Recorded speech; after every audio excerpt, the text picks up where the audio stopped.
Itu nombor 4 yang tak bagus Oh, punya. tak bagus ah? Itu 4 se. Mati Oh, mati oh. Hey, you okay? Ya, you mau beli apa? Wah, okay ah. Ini motor apa ini motor? Ini motor Yamaha Tracer 900 GT. Oh, GTR. Oh, 3 inline ah? Ya, ini 3 dapur you bunyi.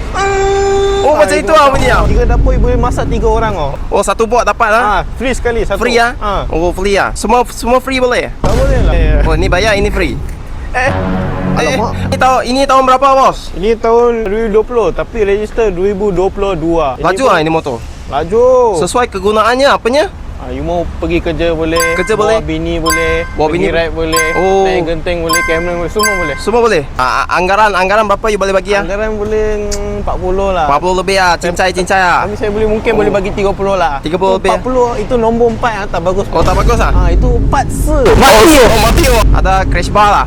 Sekali crash bar. Ni quick shifter ah? Ini you boleh tekan ding ding ding. Oh, macam tu ah? Oh, macam itu ah. Oi. Kalahkan Marc Marquez. Marc Marquez.